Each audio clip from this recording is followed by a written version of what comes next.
Morning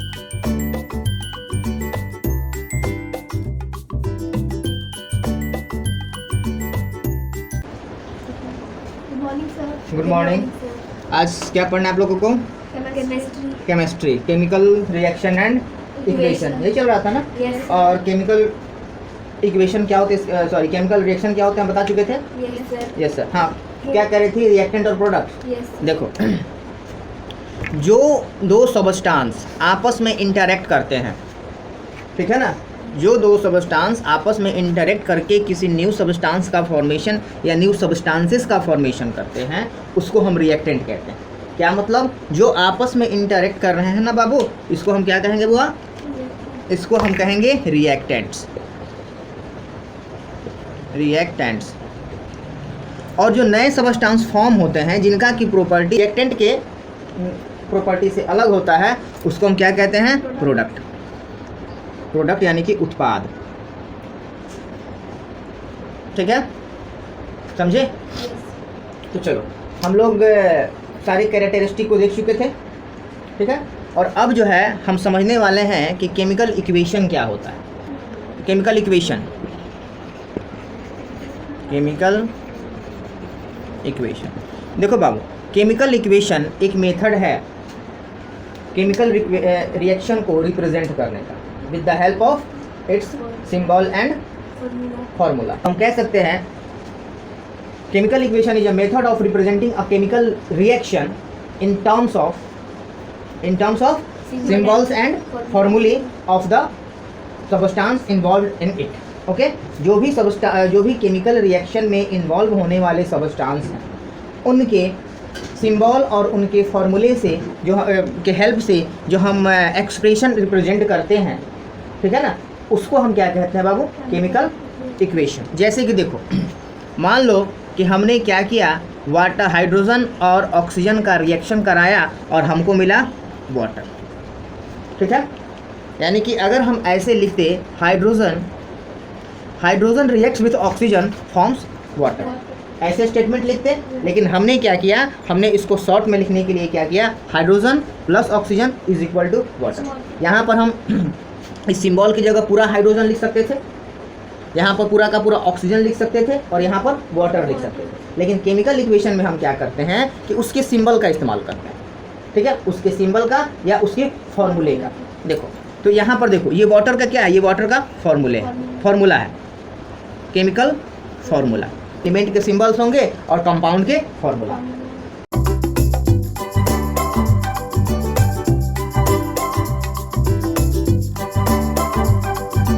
पिछले class में हमने कुछ बताया था आप लोगों को कैरेक्टरिस्टिक के बारे में, change of colour, change in temperature, formation of precipitate, evolution of gas, ये बताया था ना। तो देखो, अच्छा, उससे पहले आप लोग जानते हो ना, 6 और 7 क्लास से पढ़ते आ रहे हो, फिजिकल चेंज और chemical change. Yes sir. The change which is reversible is called physical change and the change which is irreversible is called chemical change. तो चलिए वहाँ से शुरू करते हैं। जैसे कि देखो, आपके पास क्या है? आइस है, ठीक है। आपने क्या किया, इसको गर्म कर दिया, ठीक है, इसको आपने क्या किया, गर्म कर दिया और ये बन गया वाटर, ठीक है। इस प्रोसेस में आपने क्या किया है, आइस को गर्म किया है तो वाटर बना है ना। और अगर हम क्या करते हैं, वाटर को कूल कर देते हैं, ठंडा कर देते हैं, वाटर को हम ठंडा कर देते हैं, तो वापस से क्या हमको आइस मिल जाएगा। यानी वापस से क्या हमको आइस मिल जाएगा, यानी कि बर्फ़ से पानी और पानी से बर्फ़, ये दोनों आपस में इंटरचेंज हो रहे हैं। इसका मतलब क्या है कि ये फिजिकल चेंज है ना। तो देखो, वैसे रिएक्शन जिनका कन्वर्सन प्रोडक्ट और रिएक्टेंट दोनों में पॉसिबल है, ठीक है, that is called reversible chemical reaction. बात समझे? That is called reversible chemical reaction. तो देखो, यहाँ पर क्या था, हमने आइस से वाटर बनाया था, तो कौन सा? ये हमारा रिएक्टेंट कहलाएगा और ये क्या कहलाएगा? प्रोडक्ट। ये क्या कहलाएगा सेकंड में? रिएक्टेंट और ये प्रोडक्ट। देखो, एरो के लेफ्ट साइड हम जनरली रिएक्टेंट को ही रिप्रेजेंट करते हैं और एरो के राइट साइड हम लोग क्या करते हैं बाबू? प्रोडक्ट को रिप्रेजेंट करते हैं। इन दोनों केमिकल रिएक्शन को, जो कि रिवर्सिबल केमिकल रिएक्शन है, हम एक ही स्टेटमेंट से इसको रिप्रेजेंट कर सकते हैं।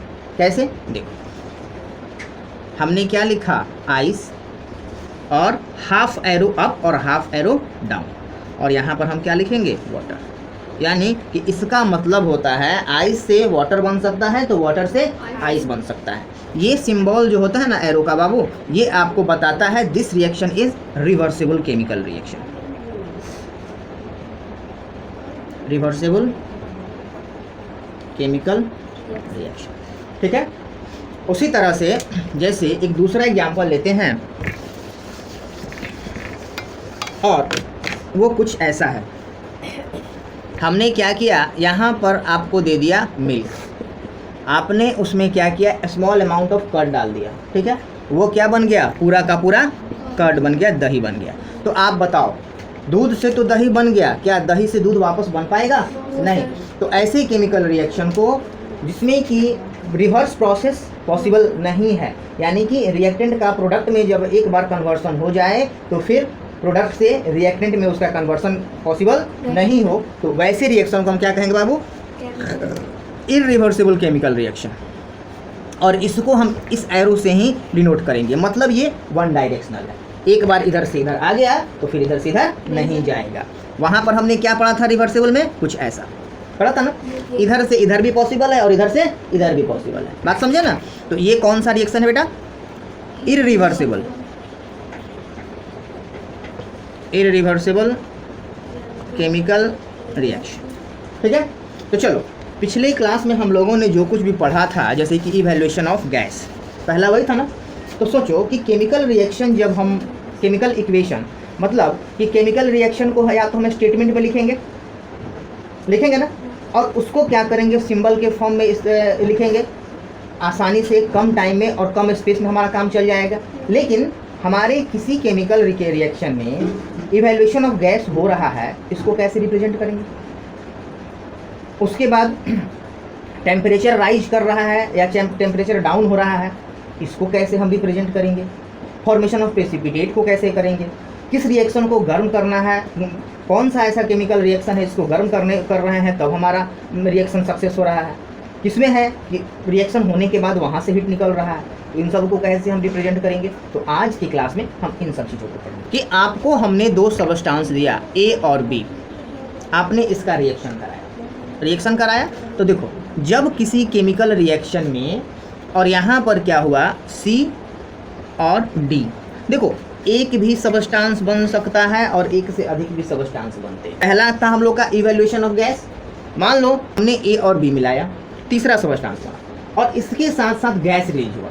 ठीक है ना, गैस रिलीज हुआ, तो यहाँ पर मान लो कि जो गैस रिलीज हुआ उसका नाम था डी, और ये चूँकि गैस था तो क्या हमको कंटेनर में मिलेगा? नहीं ना, गैस का क्या काम होता है, वो तो उड़ जाएगा। ठीक है ना, तो इसके बगल में हम क्या करेंगे, अप एरो लिख देंगे, अप एरो लिखेंगे, ये रिप्रेजेंट करेगा दिस रिएक्शन इस, तो ये रिप्रेजेंट करेगा कि ये कौन सा, ये रिएक्शन का, केमिकल रिएक्शन का कौन सा कैरेक्टरिस्टिक है, इवैल्यूएशन ऑफ गैस। ठीक है। देखो हम क्या करते हैं, केमिकल रिएक्शन को रिप्रेजेंट करने के लिए, केमिकल रिएक्शन जब हम लिखते हैं तो वहाँ पर एक काम और करते हैं कि कौन सा सबस्टांस, मान लो ए था, सॉलिड था, तो हमने इसको एस के फॉर्म में लिखा, बी जो हमने मिलाया था वो लिक्विड था, तो इसके बगल में हमने एल लिख दिया।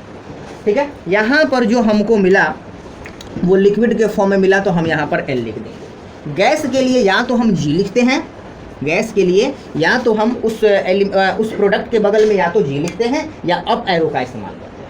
अप एरो का मतलब होता है मूवमेंट इन अपवर्ड डायरेक्शन, और मूवमेंट इन अपवर्ड डायरेक्शन किसका होता है बेटा, गैस का, इसलिए हम अप एरो का इस्तेमाल करते हैं। ठीक है। देखो केमिकल रिएक्शन लिखते समय जैसा कि हमने आपको बताया था राइज इन टेम्परेचर, तो देखो चेंज इन टेम्परेचर हमने बताया था, और चेंज इन टेम्परेचर को हमने दो तरीके में बांटा था, दो ग्रुप में बांटा था। पहला क्या था बाबू, एक्जोथर्मिक, और दूसरा था एंडोथर्मिक। हमने क्या पढ़ा था, हमने पढ़ा था कि एक्जोथर्मिक में हीट रिलीज होगा, क्या होगा, हीट रिलीज होगा, और रिएक्शन कंटेनर है उसका टेम्परेचर क्या होगा, बढ़ जाएगा। और यहाँ पर एंडोथर्मिक में क्या होता है कि हीट एब्जॉर्ब होता है, और वहाँ पर कंटेनर, हमारा रिएक्शन कंटेनर क्या होता है, ठंडा पड़ जाता है। ठीक है ना। तो इन दोनों को कैसे दिखाएंगे, देखो एक जगह हीट रिलीज हो रहा है, रिलीज हो रहा है यानी कहाँ जा रहा है बाबू? प्रोडक्ट साइड में। कहाँ जा रहा है? प्रोडक्ट साइड में। तो अगर यहाँ पर हमारा हीट रिलीज हो रहा है तो हम क्या लिखेंगे? जैसे मान लो इसी इक्वेशन में लिखते हैं, हीट अगर रिलीज हो रहा है तो यहाँ पर हम इसके जगह पर मान लो कि ये दो सबस्टेंस बना और इसके साथ हीट रिलीज हुआ तो हम क्या करेंगे? डेल्टा एच लिखते हैं। क्या लिखते हैं बाबू? Delta H. यह बताता है कि इस रिएक्शन में क्या हुआ है? हीट रिलीज हुआ है, यानी कि ये कौन सा रिएक्शन कहलाएगा? अगर प्रोडक्ट साइड में आपको हीट देखने को मिल जाए तो वो होगा एक्सोथर्मिक केमिकल रिएक्शन। इसका उल्टा अगर इधर हीट न दिया यानी कि यहाँ पर देखो हीट रिलीज हुआ तब तो हमको प्रोडक्ट साइड में मिला ना, और हीट एब्जॉर्ब हुआ यानी कि हमने हीट किया है उसको। बात समझे ना? तो अगर आप तो उस कंडीशन में क्या लिखेंगे? एंडोथर्मिक में क्या होगा कि बाबू देखो डेल्टा हीट इधर लिखा होगा, या तो यहाँ लिखा होगा या तो इस एरो के ऊपर या इस एरो के नीचे लिखा होगा।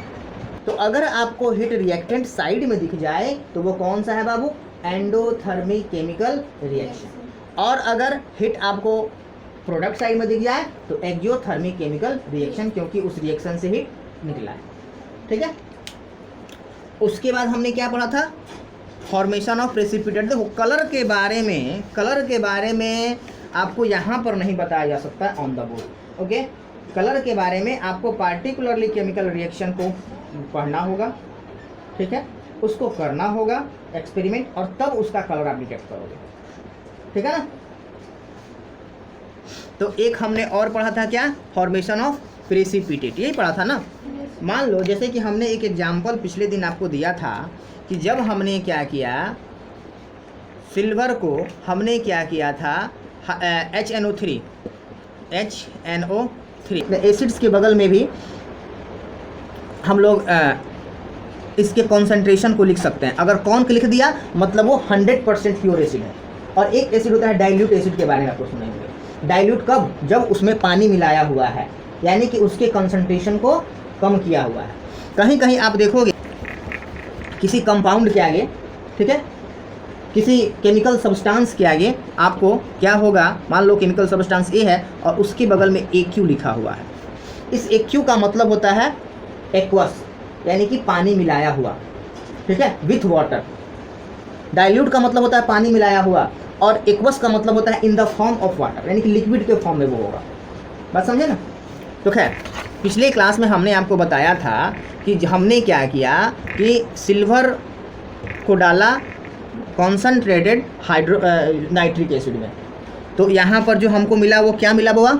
हमको मिला AgNO3, और यहाँ से जो था, यहाँ से AgNO3 और यहाँ से हाइड्रोजन गैस रिलीज हो गया था। ठीक है, फिर हमने क्या किया था?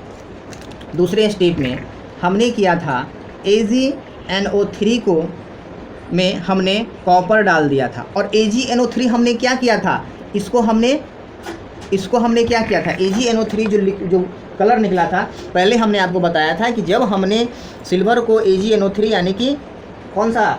नाइट्रिक एसिड में जब हमने चांदी को डाला तो वो क्या हुआ बाबू? पूरा का पूरा कंटेनर ग्रीन होने हो गया। पूरा का पूरा जो कलर था वो ग्रीन हो गया, और वहाँ से ब्राउन फ्यूम निकलना शुरू हुआ। जब तक ब्राउन फ्यूम निकला तब तक वो ग्रीन था, और जब ब्राउन फ्यूम निकलना बंद हो गया तो वो अब कलर उसका ब्लू हो गया। ठीक है, तो उस ब्लू कलर में हमने क्या किया? वाटर ऐड कर दिया, यानी कि उसको ये जो निकला ना, ये सॉल्यूशन के फॉर्म में निकला। अब ये लिक्विड फॉर्म में चला गया। ये जो फॉर्म था बाबू क्या था? ये लिक्विड फॉर्म में चला गया था।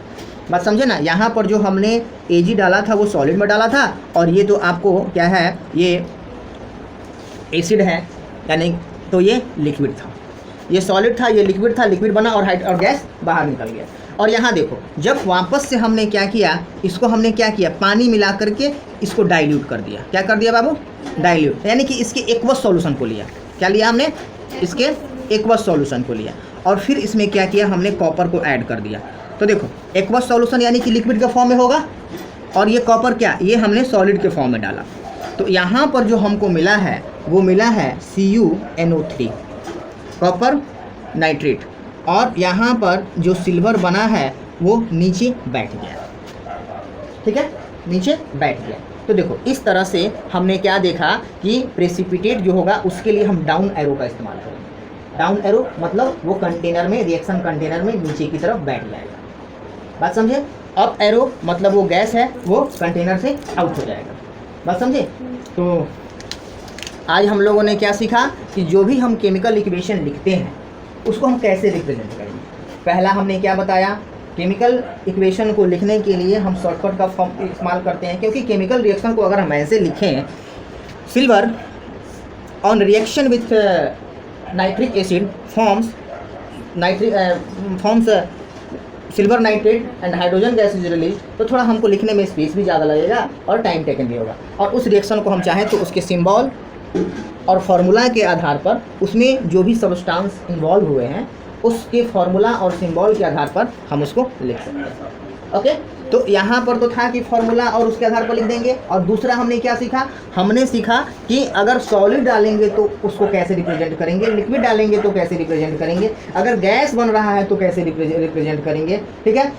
एंडोथर्मिक है तो उसको कैसे रिप्रेजेंट करेंगे, एक्जियोथर्मिक है तो कैसे रिप्रेजेंट करेंगे, अगर प्रेसिपिटेट बन रहा है तो उसको कैसे रिप्रेजेंट करेंगे। ये सब चीज़ें आज हमने पढ़ा, ठीक है। तो आज की क्लास में बस इतना ही रहने देते हैं और अगले क्लास में हम पढ़ेंगे types of chemical reaction. Okay, तो अगले दिन यानी कि कल हम लोग टाइप्स ऑफ केमिकल रिएक्शन को स्टडी करेंगे। Okay, Yes, sir. हाँ, Thank you, sir. वेलकम।